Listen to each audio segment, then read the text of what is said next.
mwongeye kwirwa cyangwa se muri aho mumeze neza. Uyu ni wa mwanya cyangwa se ni ya channel tubagezaho zimwe muri AI, website AI cyangwa se application cyangwa se website zikoresha artificial intelligence mu kugira ngo tworoshye akazi kawe ugakore vuba kandi ugakore neza. Turi mu gihe cya robo aho ama artificial intelligence akora ibintu byinshi bitandukanye. Nta mpamvu rero nawe yo kuba uvunika, nta mpamvu yo kuba wavunika, kandi hariho AI ishobora kugufasha gukora akazi kawe mu buryo bwihuse. Ubushize na postinze amafoto nk'aya ngaya muri kubona kuri screen zanyu. Abantu barambaza ese aya mafoto yakoze gute, aya mafoto ni gute wayakora, ese bisaba iki, ninde wayankorera? Nta gitangaza kirimo. AI ishobora kugufasha gukora amafoto nk'aya ngaya mu buryo bwihuse kandi ukageneratinga amafoto yose wifuza mu ishusho y'ikintu cyose ushaka, mu ishusho y'ikintu cyose wifuza. Ushobora kudizayininga amafoto mu buryo bwa human body parts, ibice by'umubiri w'umuntu, mu ma flowers, mu biti, mu ikintu cyose uri kumva ushaka ushobora kudizayiningamo. Nta kindi kintu bisaba, nta bwenge bisaba, nta skills, nta bundi buhanga, just AI, artificial intelligence cyangwa se mu yandi magambo robot ishobora gufasha gukora ibi bintu mu buryo bwihuse kandi bwizewe, kandi byose ku buntu.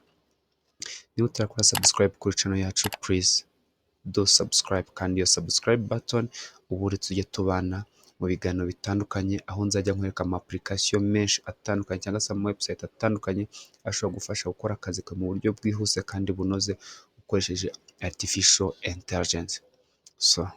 Reka twereke ukuntu bikorwa. Urajya muri website yawe wandikemo Adobe Express, nurangiza ukore login, then nyuma yo gukora login gucreatinga account, urahita ubona desktop imeze gutya cyangwa se tubona application imeze gutya, screen imeze gutya. Ibi ngibi nibyo ushobora kubona muri iyi Adobe. Ushobora gukora ama social media, ushobora gukora ama video, ushobora gukora amafoto, ushobora kubona document marketing, ushobora kubona generative AI. Turajya hano handitse generative AI. Kubera ko kano karongo tuvuge ubona ngo iyi generative AI ni ifunguye, ibirimo ni ibi ngibi. Urugero ushobora kuza kuri document, urabona kano kantu kari hovering, this one harimo ibi byinshi ushobora gukoresha iyi application. Reka tujye hano handitse generative AI. Hano hambere ni ukuvuga ngo ushobora kwandika prompt cyangwa se ushobora kwandika text, artificial intelligence ikaguhereza amafoto ameze gutya, ikafata text to image, cyangwa se hano tukaza text effect. Aya ni ama effect atandukanye ushobora kwandikamo izina ryawe.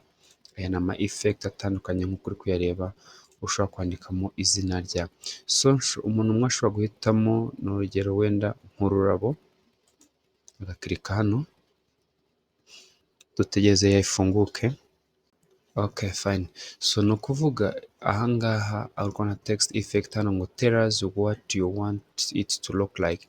Hano niho wandikamo text y'ikintu ushaka ko iri jambo wandika hano uko rigomba kuba risa. Aya magambo wandika hano iko ushaka ko iri jambo risa ubyandika hano. Uru ni urugero handitsemo vintage style of tap style flower fabrics pattern background. Okay, ndashobora kwandikamo wenda maybe let's put and the flowers,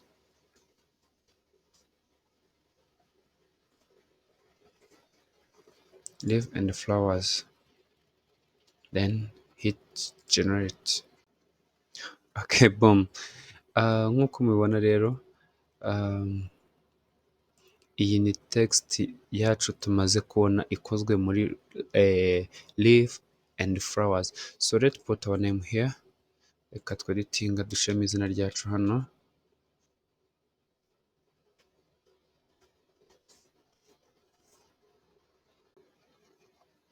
Okay guys, nk'uko ubibona iri ni izina ryacu tumaze gushyira muri system. Urabona ukuntu AI ihise yandika izina ryacu mu mwanya muto, nta bundi bwenge, nta bundi buhanga, nta kindi kintu bidusabye, usibye kwandika ishusho y'ikintu twifuza yuko izina ryacu riba risa. So twanditse muri find flowers, hano murabonamo dufitemo ama different variation, dufitemo ama variation ane. Ushobora no gukanda hano kuri load mo ukabona andi ma variation ushaka, so bitewe na type y'ururabo ushaka cyangwa se bitewe uko AI ya generatinze ayo izo ndabona marif. So let maybe take this one. Okay, I like this one. Okay, boom. So urabona ni indi variation ibayemo. So reka twongere tugerageze dushiremo ikindi kintu hano, maybe let's put human maybe human heart. Okay, human heart generate. Okay, hey boom. So iyi ni human heart, ubonye ni nk'inyama z'umuntu zo imbere mu mutima, byose birimo abazi inyama zo mu mutima, so you know that. So we can have a more variation as well, or can say like let's use this one, or let's wait the AI to generate other variation. Okay, so this is another variation. So let's say that I like this one, I click it. Boom. So this is how AI can help you to generate anything that you will want. Ikintu cyose uri kumva wifuza gucreatingamo izina ryawe, AI ishobora kugufasha kugeneratinga anything, ikintu cyose wifuza. So niba ukunze iki ngiki ushobora kuza ukeditinga. So for example, you may come here, then you edit everything here.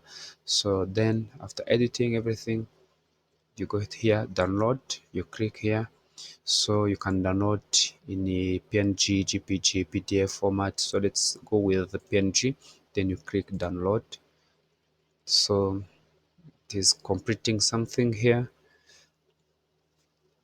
Then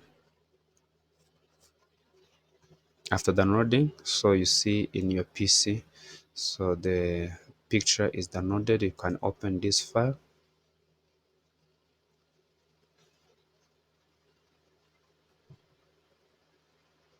Okay guys, this is the picture of our photo twakoresheje muri AI ikageneratinga anything. Urabona ko twagiye koza izina ryacu mu ishusho y'umutima, like inyama z'umutima. Thank you guys for watching this video. Niba wakunze iyi video yanjye, please kora subscribe to my channel, ubundi nzajya nkugezaho ama website cyangwa se ama application ashobora gufasha gukoresha AI mu buryo bwihuse kandi mu buryo bunoze. Guys, thank you for watching. Bye bye.